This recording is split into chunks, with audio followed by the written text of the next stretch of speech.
Vi är väldigt glada över att få ha det här i Göteborg. Och det är den här boken, Zabor, eller Psalmerna, som är lokation, som är anledningen till att du är här. Den har precis blivit översatt till svenska och kommer ut i dagarna på Tranan. Och den... Alltså Kamel Daoud debuterade ju med den här boken som heter Meursault contre Riquet, alltså fallet Meursault, och som är ett slags samtal med Camus, Främlingen. Och den blev översatt till minst 28 språk, om jag inte har fel. 34 är det uppe i idag. Men, ja, okay. Och den här håller säkert också på att komma upp i de siffrorna.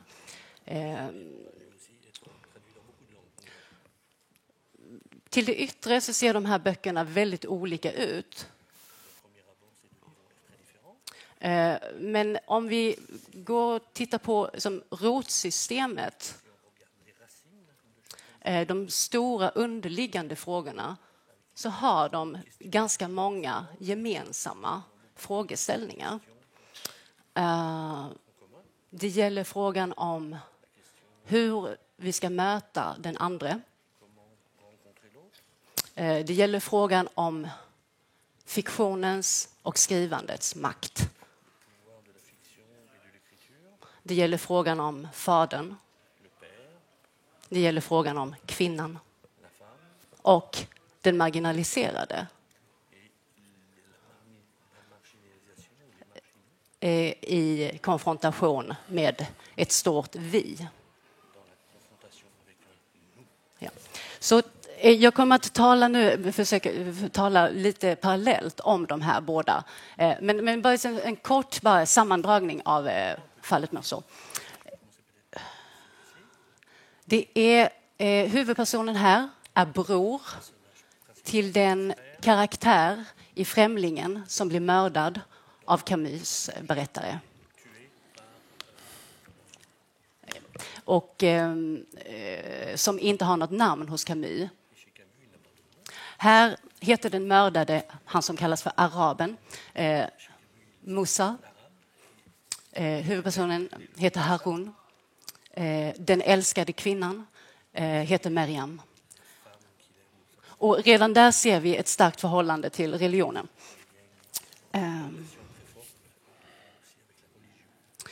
Och det är liksom den mördade broderns berättelse som han berättar muntligt på en bar som vi får ta del av. I den här boken så är huvudpersonen en man som har en väldigt speciell förmåga. En fransk journalist sa att det var den första superhjälten som hade språk och skrivande som sin pouvoir, som sin supermakt. Ja. Och det är så... Den här berättaren, när han skriver så räddar han liv. Så att det är också en slags take, en version på Scheherazade och Tusen och en natt. Men istället för att bara rädda sig själv räddar han alla. Han skriver vidare på deras historia. Om någon ligger och dör så kallar de på honom och så sätter han sig ner och börjar skriva. Anteckningsböcker fulla. Han har 3 dagar på sig och sen så... Ja. Så att det är också en kamp med tiden. Så på sätt och vis så är den också... Den kommunicerar också med sagans form, eller fabeln. Ja. Så den har liksom en helt annan yttre form då än den första boken. Så nu kommer min första fråga då. Det gäller frågan naturligtvis om skrivandets och berättandets makt. Det jag tar med mig från den här boken, Zabor eller psalmerna, är att skrivandet förmår rädda liv, ge liv. Men vi vet också att du skriver utifrån en situation, ett land, där språk och skrivande och fiktion också kan döda. Så det är lite de här två figurerna. Jag gärna skulle vilja höra dig utveckla lite. Tror du att skrivandet har en... ja. Ok. Merci d'être là. Tack. Non. Tack för att ni är här. Ok. D'abord, je voulais préciser que ce n'est pas le premier super-héros dont le pouvoir est la langue. Först skulle jag vilja påpeka att det är inte riktigt den första superhjälte som har språk som superpower. Nej. On a les politiciens, Oj, Titta på politiker. Oui, évidemment. évidemment. Det är Naturligtvis. Ja. Le roman Zabor, je l'ai écrit 2 ans à peu près après le succès de Meursault. Romanen skrev jag ungefär 2 år efter succén med Meursault, med fallet Meursault. Meursault a été un succès auquel je ne m'attendais absolument pas. Fallet Meursault var en succé som jag inte var alls förberedd på. Je me suis retrouvé un peu exposé médiatiquement et au centre de beaucoup de polémiques et de beaucoup d'attentes. Jag hamnade bland en mediadebatt och polemik som jag inte förväntade mig att hamna i och med många förväntningar på mig. Ce que fait un intellectuel qui vient du monde qu'on appelle arabe est maintenant très attendu, très écouté. Det en intellektuell som kommer från den arabiska världen gör är numera väldigt föremål för väldigt mycket uppmärksamhet. C'est comme les écrivains qui venaient de l'empire communiste dans les années 40, 50 et 60. Det är lite grann som författarna som kom från den kommunistiska världen under 50-60-talet. Et après le succès de Meursault, j'ai dû réfléchir sur mon métier et ma vocation. Pourquoi je dois écrire? Och efter succén med fallet Meursault då blev jag tvungen att reflektera och tänka på varför jag skrev, varför jag måste skriva. Est-ce que ça vaut la peine de mettre en jeu ma propre sécurité pour des livres? Är det värt för mig att vara i osäkerhet på grund av att jag har skrivit sådana böcker? Est-ce que les livres ne sont pas dérisoires face à la tragédie du monde? Är det inte en bok en futtig sak jämfört med världens tragedi? Et j'ai dû revenir à mes premières convictions sur la littérature. Så jag var tvungen att gå tillbaka till mina första övertygelser när det gäller litteratur. Et j'ai réfléchi énormément sur cette question-là. Jag tänkte väldigt mycket på den här frågan. Quand je fais des rencontres publiques en Algérie ou dans le Maghreb, När jag träffar publiken i Algeriet eller i Nordafrika, il y a toujours quelqu'un qui me dit je suis d'accord avec ce que vous écrivez, mais écrire ne sert à rien. jag träffar alltid någon som säger jag håller med det du skriver, men det är lönlöst att skriva, det har ingen betydelse. Et donc, je voulais raconter cette histoire de la nécessité d'écrire, du droit d'écrire et du droit de lire des livres. Så det var därför jag ville berätta den här historien om nödvändigheten att skriva, rätten att skriva och rätten att läsa. Je suis parti de quelques constats évidents. Jag utgick ifrån några självklara konstateranden. Le droit de lire ou d'écrire n'est pas aussi garanti ici qu'ailleurs ou de la même manière partout. Rätten att skriva och att läsa är inte densamma överallt. Je suis parti de l'idée aussi que la littérature est la seule conversation universelle qui permet de faire parler des morts et des vivants en même temps. Och jag utgick också ifrån idé att litteratur är den enda konst som tillåter att få fram en dialog mellan de döda och de levande. C'est la seule éternité que nous avons pu plus ou moins maîtriser. Det är den enda evigheten som vi har kunnat mer eller mindre behärska. Vous prenez un livre et vous pouvez discuter avec quelqu'un qui est mort il y a 200 ans. Ni kan ta en bok och då kan ni påbörja en dialog med någon som dog för 200 år sedan. Et puis c'est une façon aussi que nous avons découvert tous de vaincre plus ou moins la mort ou le temps. Och sen är det också ett sätt för oss som vi har upptäckt att det är ett sätt att segra över döden mer eller mindre. Je pense que l'écriture a été la première tentative de vaincre le temps. Och jag är övertygad om att skrivandet har varit det första sättet för människan att segra över tiden som går. Et je suis aussi quelqu'un qui croit que écrire permet d'organiser le monde.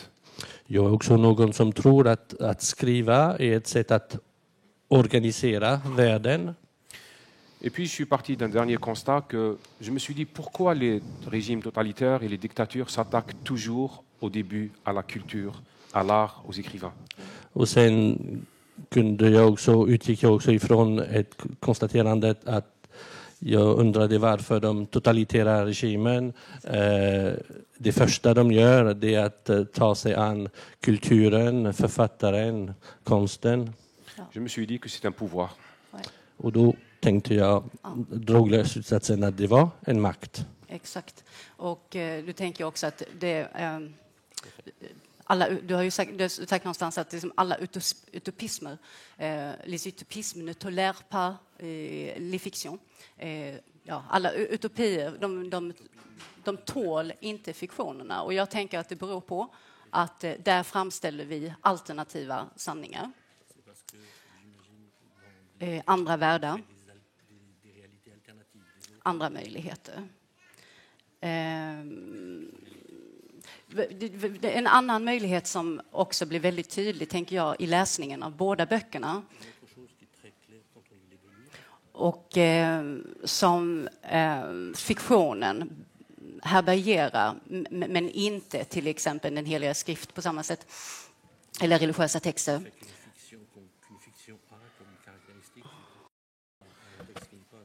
Det är möjligheten till tvivel, att faktiskt som läsare stanna upp och tänka, nej men herregud, den här personen sitter bara och dravlar och ljuger. För att i båda böcker, alltså så här i fallet Meursault, så är det en drinkare som för ordet. Han sitter och gafflar på en bar för den som vill, för någon random lyssnare. Och han återkom hela tiden till minnet. Jag önskar att jag kunde minnas det här. Och han motsäger sig själv. Och han säger, jag har aldrig varit på den där stranden där min bror dödades. Och nästa gång säger han, jag har varit där faktiskt 6 gånger. Så vi har det där, och sen så i den här boken så har vi ju huvudpersonen som har tagit sig namnet Zabor, som återuppfinner sig själv efter att ha blivit enormt sviken av sin pappa, av prästerskapet och religionen. Eller han väljer själv att gå över, han tror inte på det. Men han befinner sig ensam, han är helt ensam mer eller mindre. Och då upptäcker han den här superförmågan att han räddar liv genom att skriva. Men som läsare så upptäcker jag också mellan raderna, så ser jag liksom en annan verklighet glimta fram. Att det här är en byfåne som bara springer omkring och folk låter honom hållas för att han allt inte står riktigt rätt till. Och att man bara låter honom vara. Alltså det finns också en sån möjlig läsning under ytan i båda böckerna.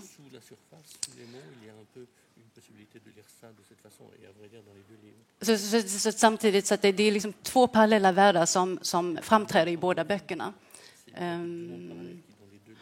Och vilket då liksom samtidigt, det uppstår en paradox. För att Zabor, om vi läser den realistiskt så uppenbarligen så kan inte en människa ha den här förmågan. Men samtidigt så har vi en text som faktiskt får oss att tro på den. Ja. Ja. Så lite utifrån den här läsningen. Hur förhåller du dig till dikten och fiktionen som lögn, som kreativ förmåga och möjlighet till tvivel?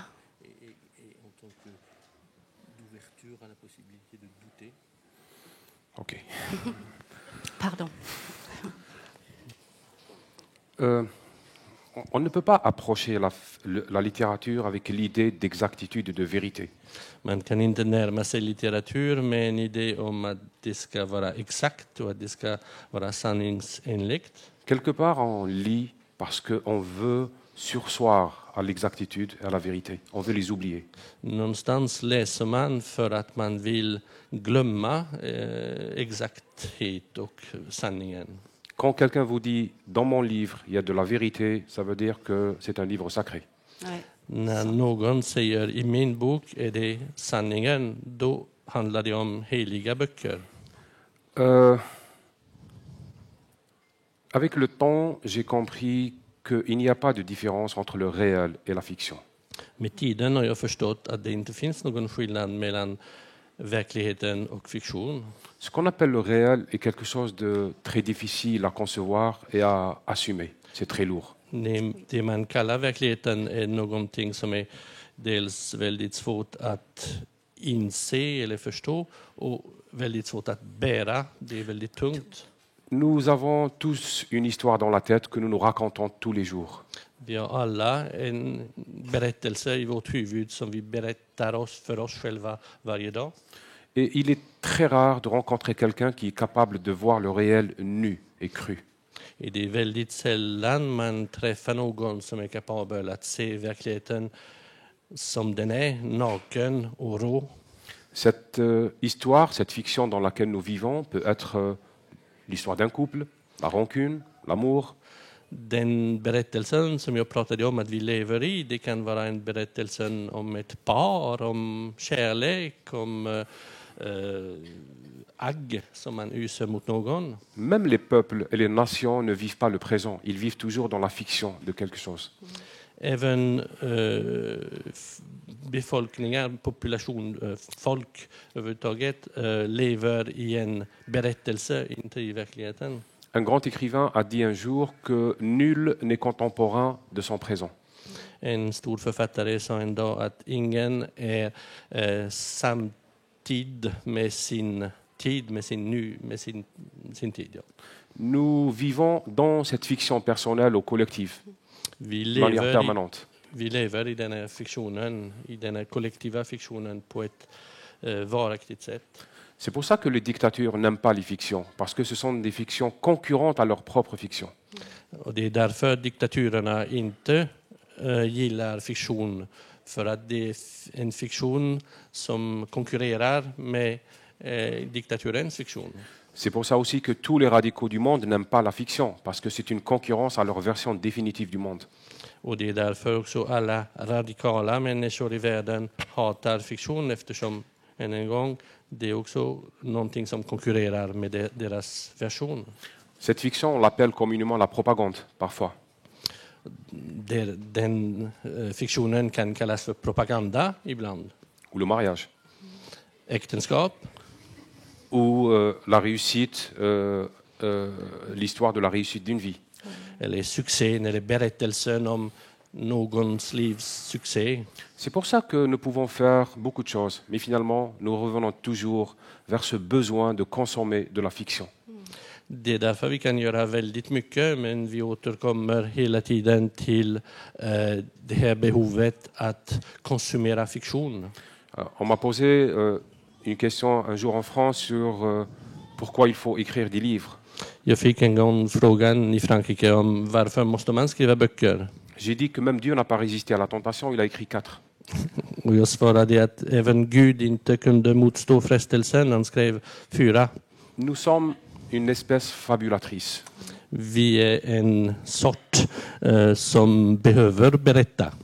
Et tout ce qui se passe, ce sont des batailles entre des fictions personnelles, collectives, religieuses. Och allt som händer mellan oss, det är kamp mellan olika fiktioner, berättelser, religiösa berättelser. Alors, la littérature ne propose pas de vérité ou d'exactitude, elle propose quelque chose qui est de l'ordre de l'intimité universelle. Litteratur erbjuder inte exakthet eller verklighet eller sanning. Den erbjuder någonting som har att göra med känsla.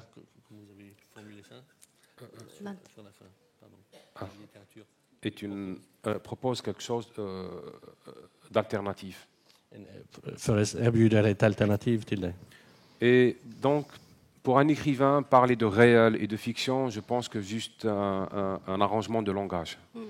Så för en författare att tala om sanning eller verklighet, det är ett sätt att bli av med problemet och gömma det med språket. Quand quelqu'un peut vous tuer parce que vous ne croyez pas au Père Noël, est-ce que le Père Noël est une fiction? När någon kan döda er för att du inte tror på jultomten, är jultomten en fiktion? Donc j'espère avoir répondu. Oui. Jag hoppas att jag har svarat på din fråga. Ja, jag menar det som intresserar mig är framförallt förhållandet till, återigen som en fortsättning på den här tron på fiktionens förmåga. Och då undrar jag, är det så att du någonsin, skulle du själv tala i termer av att du som författare skulle jag säga, är någon som punkterar fiktioner, eller tänker du att det är inte mitt problem utan jag skriver? Est-ce que vous auriez l'impression que c'est pas votre problème ce que vous écrivez et que la fiction vit en elle-même par elle-même? Oui, fatalement, la fiction vit par elle-même. Fiktionen lever i sig själv, av sig själv. D'ailleurs, généralement, j'ai remarqué que le lecteur est toujours plus intelligent que l'écrivain. Och jag har ofta kunnat konstatera att läsaren är ofta mycket klokare och intelligentare än författaren. Parce qu'il apporte sa propre expérience à la lecture d'un livre. För att den läsaren tar med sig sin egen erfarenhet i hur han eller hon läser boken. La littérature est un exercice magnifique parce que on aime certains écrivains, mais quand on lit leurs ouvrages, on oublie presque qui les a écrits. Litteraturen är en fantastisk övning för att man läser kanske en bok av en stor författare, men när man läser den då glömmer man vem har skrivit boken. On s'approprie quelque chose. Och man tar det åt sig. Et donc, la fiction, c'est vrai qu'on peut l'imaginer, mais après, elle a une vie indépendante. Elle continue. Så berättelsen, fiktionen, visst kan författaren komma på den, men sen lever den sitt eget liv. Quelque part, les frères Karamazov sont aussi réels que Dostoïevski. På ett sätt är bröderna Karamazov lika verkliga som Dostojevskij.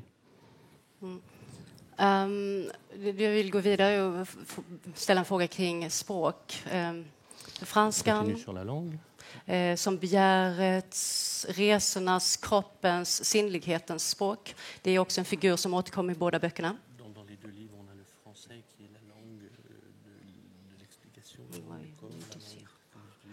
Och arabiskan som huvudpersonerna läser i skolan. Prästerskapets, lagens språk. Och sen så har vi språket som talas där hemma, och det har jag förstått att du gör en väldigt stor skillnad. Alltså, det är hemma i det intima livet som barn så talar huvudpersonerna algeriska. Vi har 3 språkligheter och 3 ordningar. Jag skulle jättegärna vilja höra dig utveckla hur de förhåller sig till varandra.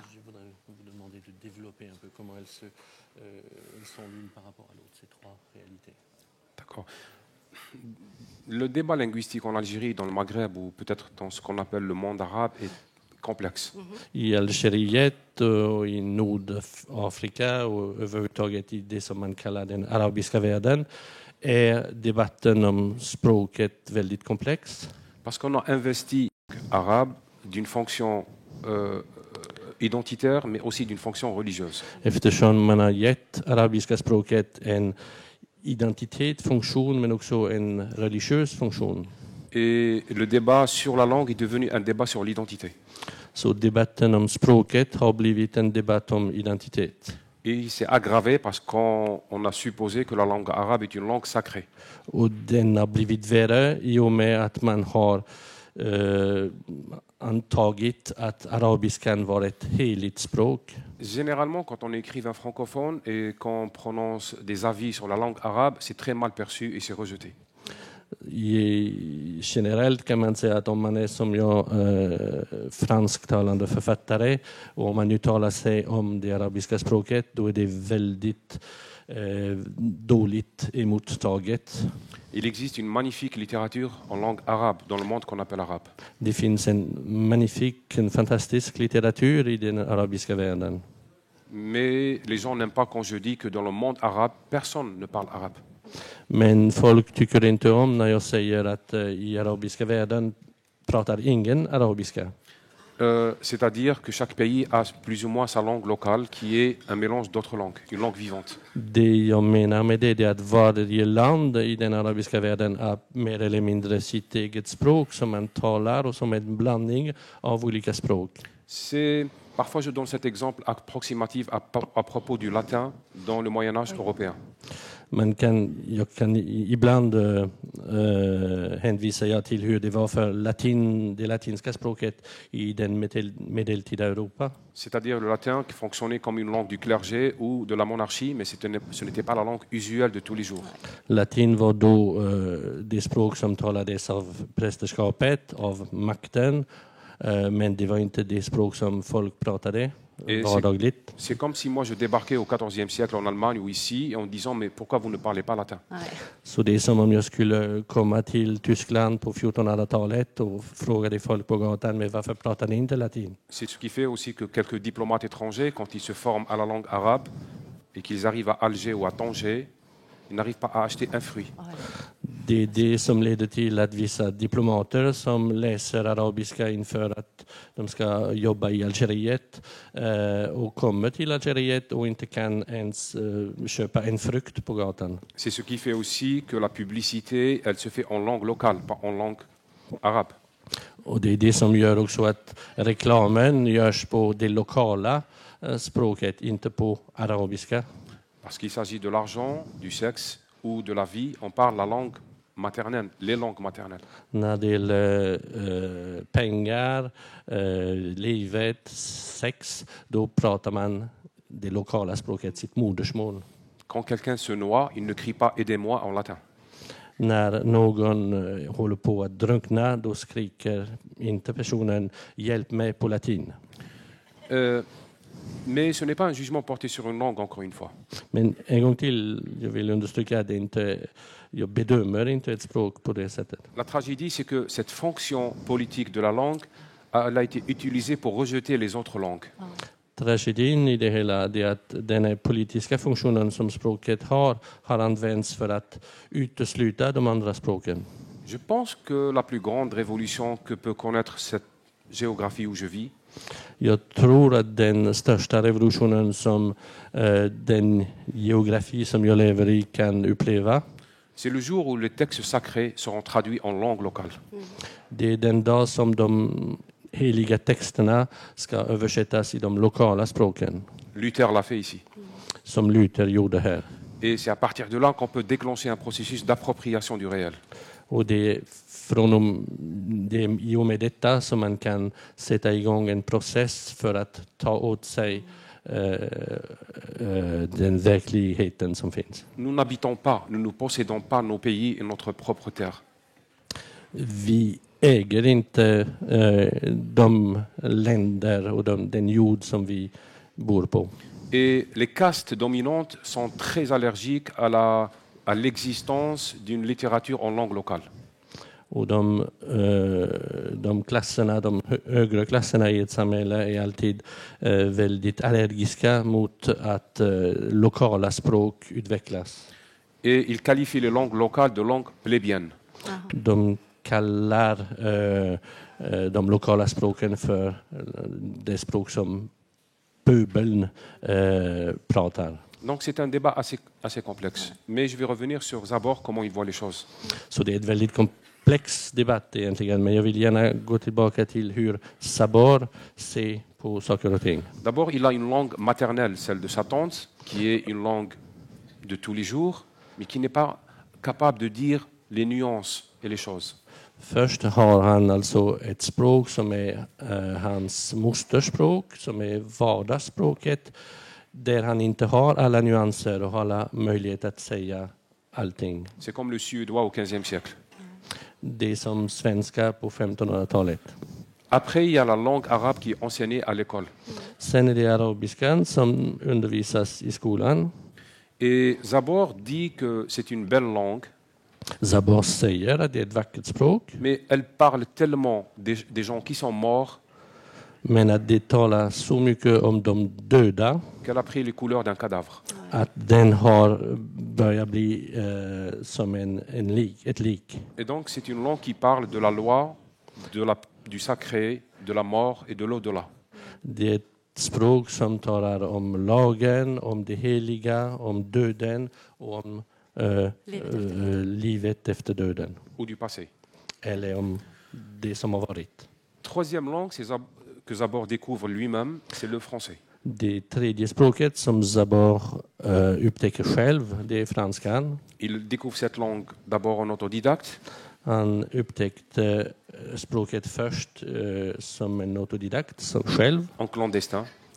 Lite på ett clandestint sätt. Hemligt. Hemligt. Et c'est une langue qui lui permet de découvrir la sexualité surtout. Och det är ett språk som för hans del tillåter honom att upptäcka sexualitet. Et donc, il la transforme en une langue de libération pour lui-même. Så han gör det språket till ett frigörande språk. Donc c'est un peu, très sommairement, le statut des langues selon moi. Så om jag grovt håller mig till detta, då är det ungefär det som dessa tre språk har för status i Bien boken. sûr, il y a beaucoup de nuances, Det finns förstås många nyanser, mais je ne peux pas résumer plus que cela. men jag kan inte göra kortare än så. Et c'est mon expérience propre que d'avoir découvert la langue comme un acte solitaire. Och det är faktiskt min egen erfarenhet att ha upptäckt ett språk själv, alltså ensam. Et pour moi, depuis l'enfance, le français reste une langue érotique. För mig sedan barndomen förblir franskan ett erotiskt språk. C'est ce que pense Zabor, comment raconter le monde avec la langue la plus précise possible. Och det som Zabor tänker, det är att hur kan jag berätta om världen med det mest precisa språket jag kan. Tack, det var fullt tillräckligt som beskrivning. Ytterligare en sak. Och det handlar om att i båda böckerna så har vi i huvudpersonerna, när de är barn, redan som barn, så får de agera översättare åt sina vårdnadshavare, alltså fastern respektive modern. För att i Zabor så har vi en pojke som blir liksom förskjuten av sin far och som hamnar hos sin faster som är ogift. Och fasten tillbringar sina dagar med att titta på filmer som är sous-titré med fransk undertext som hon inte förstår. Och pojken lär sig franska och börjar översätta och sen så börjar han hitta på egna historier utifrån filmerna. Och sen så skapar han ett förhållande. Alltså han stärker ett förhållande till språket men också får en speciell relation med fasten genom det. Och sen så här i fallet Meursault så har vi då den här brodern till den dödade som dödas i Främlingen. Han är ensam med sin mamma. Och mamman samlar tidningsurklipp av det här mordet. Och pojken lär sig franska för att kunna översätta tidningsnotiserna om mordet för sin mamma. Och det är samma sak där. Han börjar hitta på och fantisera och tolka. För mig är det en väldigt stark gest. Ett litet barn som tar på sig ett sånt ansvar inför en vuxen att tolka världen.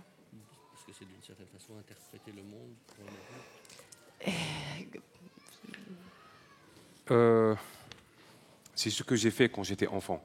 Det är det jag gjorde när jag var barn. J'étais le premier à être scolarisé.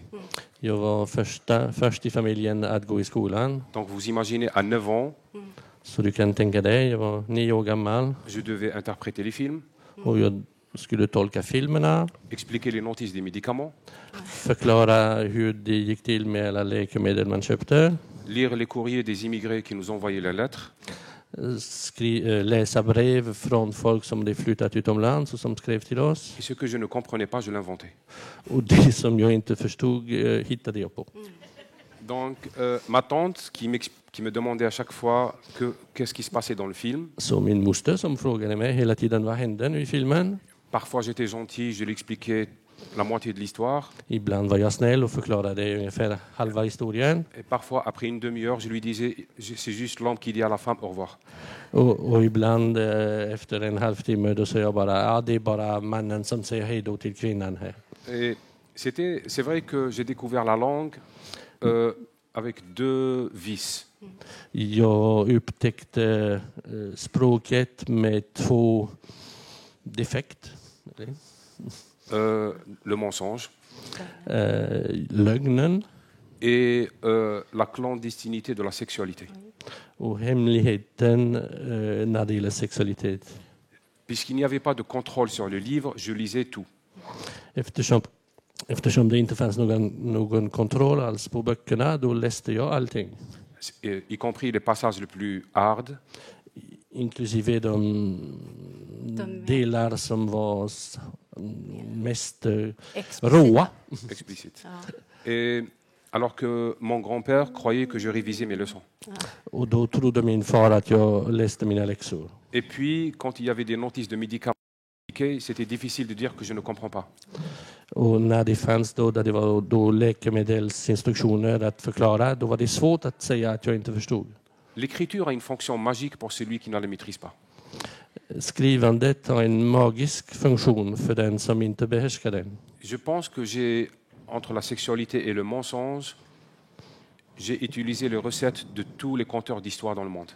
Så från sexualitet till lögn har jag, tror jag, använt alla recept som en författare kan tänka sig använda i världen. Allt finns också med i den här beskrivningen. Livet, fortplantningen, livet, döden, sjukdomen.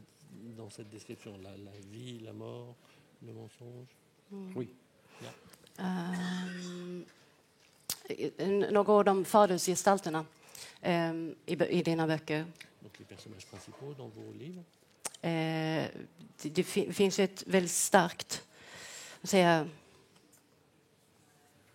i Zabor eller psalmerna så har vi en far som överger sin son. Och sonen i sin tur överger den religiösa fadern, alltså Gud. Och sen så här så har vi också en frånvarande fader. Och huvudpersonen förnekar Gud.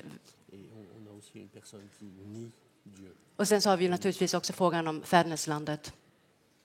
Alltså la nation, fäderneslandet.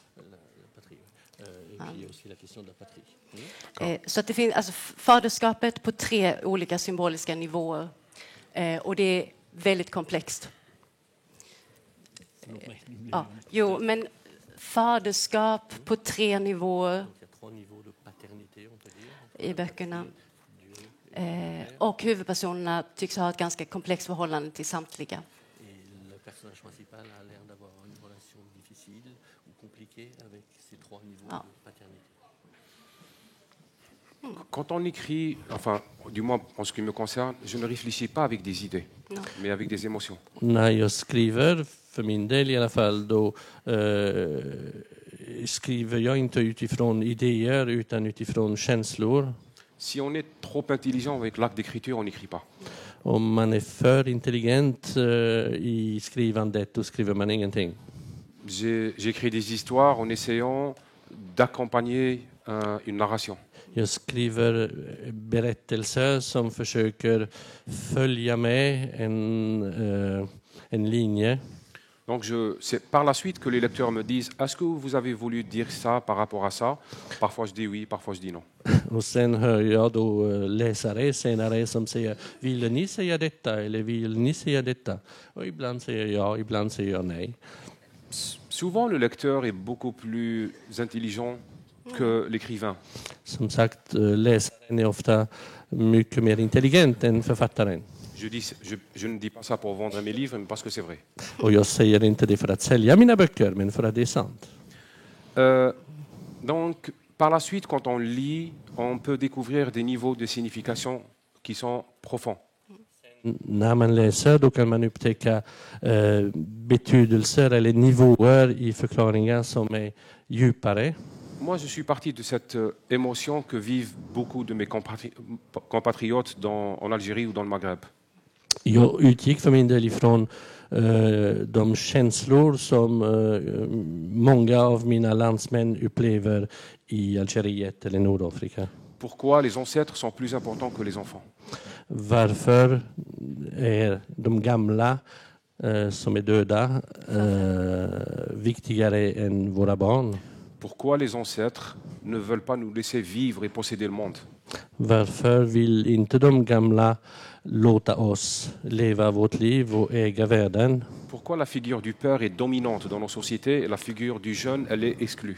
Varför är det faderns gestalten som dominerar i vår värld medan den unges gestalt utesluts? Il y a une fable biblique que certains connaissent sur Abraham qui voulait égorger son fils. Det finns en episod i Bibeln som många här känner säkert. Det här om när Abraham skulle skära halsen av sin son. Et je pense que dans certaines sociétés, Abraham le fait vraiment. Allô? Pardon, ça marche pas. Si, ça marche. Och jag tror att det så det är i många samhällen idag att fadern vill skära halsen av sin son. Il y a une sorte d'infanticide permanent en politique, en économie, dans la joie de vivre et dans l'histoire. Både i historia, i levnadsglädje, i politik, i ekonomi finns det någon slags barnamord som ligger under. Att de blir tystade, att de inte har någon makt. Qu'ils n'ont pas de pouvoir, que le jeune se tait et n'a pas de pouvoir. Exactement. Precis, att de tiger och inte har någon makt. Parfois, en Algérie, vous venez au monde avec la culpabilité de ne pas avoir fait la guerre de libération. On vous le reproche. Ibland i Algeriet föds man med skulden att inte ha varit med om kriget. Och det får man höra att det är någonting som inte är positivt. On vous fait sentir que vous avez une dette énorme. Man får att känna att det är en skuld, en enorm skuld som man har. Et donc, tout cela traverse la tête quand on écrit, mais on n'y pense pas d'une manière consciente. Och det är sånt som korsar huvudet när man skriver, men man tänker inte på det på ett medvetet sätt. Personnellement, je pense ce n'est pas bon d'écrire un roman avec des idées. Personligen tycker jag inte att det är bra att skriva en roman med idéer. Je pense que l'idée vient en écrivant. Jag tycker att idén kommer samtidigt som man skriver. Et après, le lecteur peut trouver dans ses idées des symboles par rapport à sa réalité ou par rapport à sa culture ou par rapport à sa vision du monde. Och sedan kan läsaren hitta symboler i berättelsen beroende på läsarens kultur eller verklighetskänsla. Och du kan jag passa på att ställa lite snabba frågor. För att jag vet du har sagt att du skriver väldigt, väldigt snabbt. Och du sa också här innan samtalet att du skrev hela tiden, du skriver i princip hela tiden rädd för att förlora tid. Ja. För mig är det också så att vi här i Sverige blir ofta förvånade när vi hör om författare som lyckas skriva hela tiden.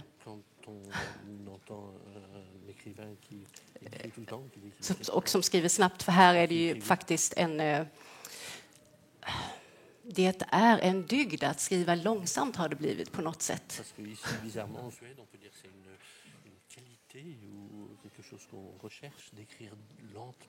Oj, det är lentement. L'un des deux est une maladie. L'un des deux. L'un des deux. Den ena är en sjukdom snarare. C'est vrai que j'écris vite parce que je suis un angoissé du temps. Det är sant att jag skriver snabbt för att jag har ångest för tiden som går. Et puis, il y a tellement de choses à écrire, à décrire surtout. Och sen finns det så mycket att skriva om och att beskriva. Et quand j'écris, j'ai l'impression de maîtriser le monde. Och när jag skriver har jag en känsla att jag behärskar världen. Et quand je n'écris pas, c'est comme des pièces de Lego, ça se disperse. Och när jag inte skriver då känns det som en Lego bygg som går åt alla håll. Et puis, j'ai une conscience très vive de la mort. Och sen har jag en mycket skarp medvetenhet om döden. Je me sens parfois poussé à écrire beaucoup tant qu'il est encore temps. Jag känner att jag ibland pushas att skriva mycket så länge det går. J'ai commencé aussi l'écriture un peu tard pour des raisons personnelles, des raisons économiques, des raisons alimentaires. Av personliga skäl då började jag skriva väldigt sent, ganska sent för av ekonomiska skäl.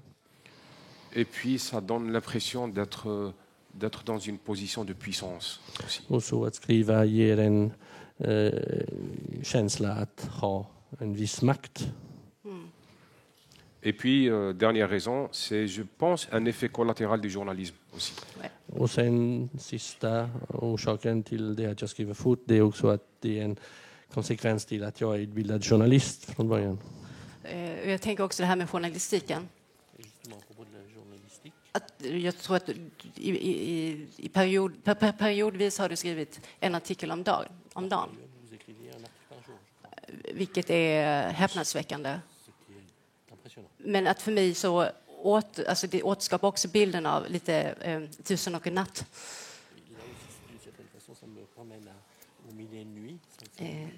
Som ju är en referens som återkommer i båda böckerna. Liksom referensen till Robinson Crusoe och att vara strandsatt.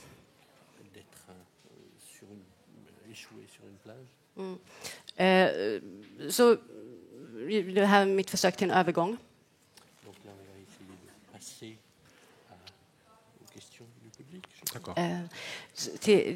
Du har sagt i en intervju att det finns en sublim motsättning. Une opposition sublime entre le livre et le naufrage. Ok, ja. J'ai compris. Mellan skeppsbrottet och boken.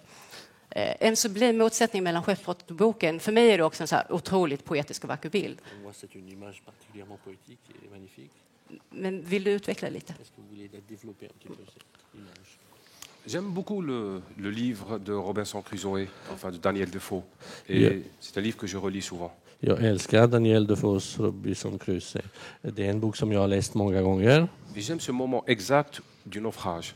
Och jag tycker speciellt mycket om den exakta stunden där skeppsbrottet sker. Et ce moment où il découvre qu'il n'a pu sauver que la Bible. Och den stunden då han upptäcker att han bara kunde rädda en sak, och det var Bibeln. Et il commence à réparer sa condition de naufragé en lisant et relisant la Bible. Och han börjar hämta sig från sitt tillstånd som ensam på ön med att läsa Bibeln. Je pense que c'est l'origine de la tradition d'une question que tout le monde se pose. Jag tror att det är från början någonting som kommer från en fråga som alla ställer sig. C'est quels sont les livres que vous allez emporter dans une île déserte? Och det är den frågan som lyder: vilken bok skulle du ta med dig på en öde ö? La question reste totalement amusante. Det är en rolig fråga, och den är fortfarande rolig. Et j'aime imaginer parfois Jag tycker om att drömma ibland. que plus on prend de livres avec soi dans un naufrage, Att ju fler böcker man tar med sig på en öde ö, moins l'île est déserte. desto mindre ödesö är. Des questions? Ja. Frågor? Men också just att det är den frågan man ställer. Vilken bok ska du ta med dig?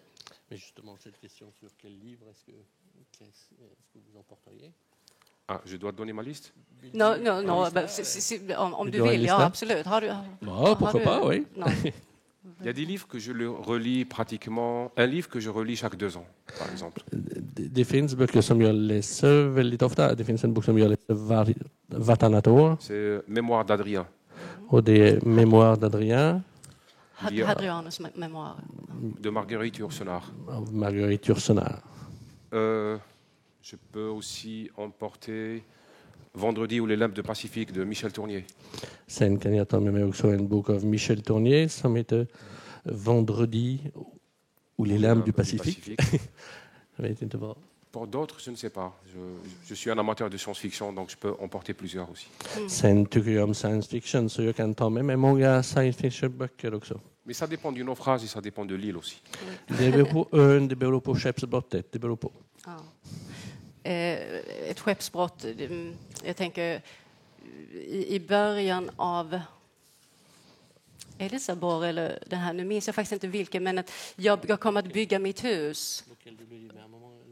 Jag kommer att bygga mitt hus utifrån vrakdelarna av det hus som fransmännen byggde. Så det är någonting med figuren, att de här spillrorna, att vi kan samla ihop dem. Att de innehåller kunskap och minnen. Precis som det franska språket här i det här fallet. Då. Ja. Som vi kan använda oss av för att bygga någonting nytt. Effectivement, je veux dire, j'aime beaucoup Borges, par exemple, parce qu'il dit que toute la littérature est une conversation. Ouais. J'aime beaucoup Borges. Nej, absolut, jag älskar Borges för att han säger att all litteratur är ett samtal. Les livres discutent entre eux. Böckerna pratar med varandra. Ils se répondent parfois. De sprids ibland. Ils se continuent aussi. De fortsätter också. Donc c'est cette idée-là qui est derrière cette image de « je construis ma maison avec les débris des anciennes maisons ». Så det är den bilden som är där bakom att bygga sitt hus från de brätor som är kvar från det gamla huset. Och det skiljer sig ju väldigt starkt mot det här att bara vända sig bort ifrån det förflutna. Eller,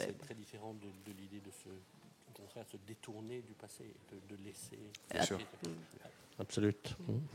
men har det också varit så att du har blivit kritiserad för att du vänder dig ändå så starkt till de franska klassikerna, ett franskt arv? l'héritage français, vers les classiques français? Non, je ne me suis pas retourné uniquement vers les classiques français, mais vers les classiques du monde entier. Jag har inte vänt mig endast mot de franska klassikerna. Jag har vänt mig mot de klassiska böcker som finns i hela världen. Je lisais Jack London, mais en français. Jag läste på franska visserligen, men jag kunde läsa Jack London, Dostoïevski en français, ou Nabokov en français. Nabokov. Les conservateurs, en règle générale, ont toujours peur de la nouveauté et ont toujours peur de ce qu'ils ne maîtrisent pas totalement. I regel är det så att konservativa är rädda för nyheter och för det som de inte behärskar. Donc, quand vous proposez une vision nouvelle ou un usage nouveau des connaissances ou des métaphores, ils sont un peu gênés. Så när ni föreslår ett nytt sätt att se på saker och ting, ett nytt sätt att använda metaforer, då har det lite besvärligt. Ja. Jag tänkte att vi kanske ska ställa en sista fråga. Och det blir du har sagt att jag tror 1900-talets stora fråga är frågan om den andra. Netto, enkel liten avslutning. Jag sa att det var en väldigt netto, enkel liten avslutning.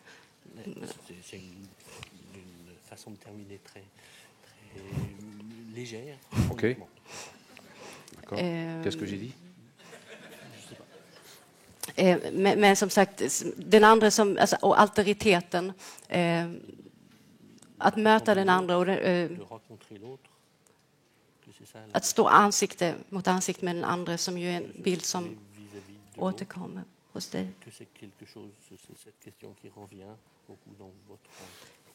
Oui, oui. C'est-à-dire, on m'a posé cette question à chaque fois. Quelle est la question philosophique la plus importante selon vous? Jag får ofta den här frågan, vilken är den största filosofiska frågan för er? Et je disais que c'est la question de l'altérité. Que faire avec l'autre? Och jag säger precis det här, det vill säga det är alteritetfrågan. Vad gör man med den andra? Est-ce qu'il faut le tuer? Ska man döda l'aimer? Hjälpa? Le convertir? Konvertera? Dire qu'il n'existe pas? Säga att den andra inte finns? Ou dire que ce n'est pas mon problème? Eller säga att det inte är mitt problem? Ou se sentir coupable?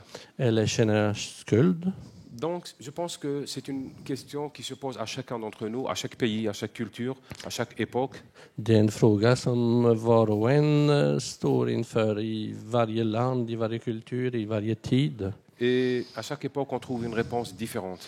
Och i varje tid hittar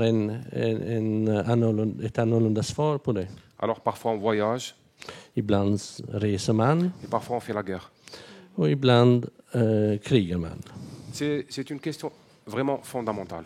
Det är en väldigt fundamental fråga.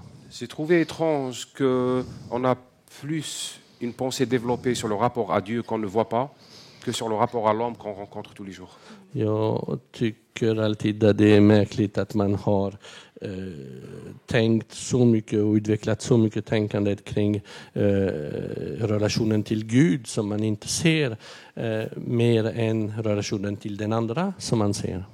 Pour moi, L'étranger d'Albert Camus est une histoire d'altérité qui est devenue pathologique.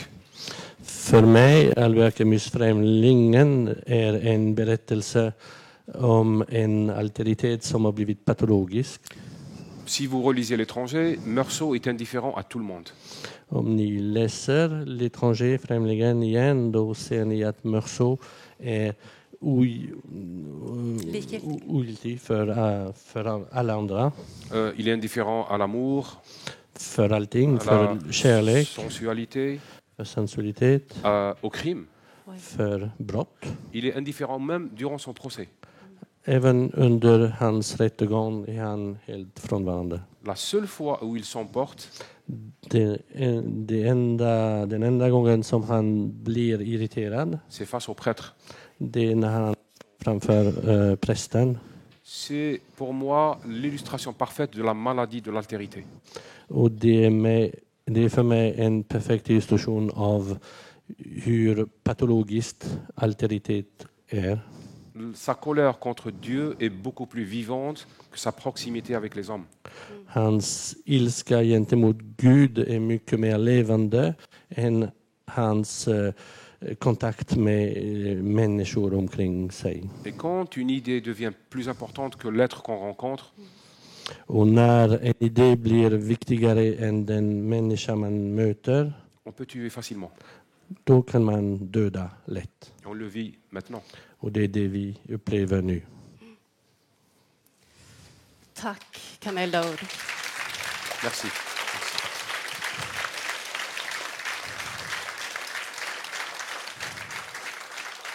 Thank you.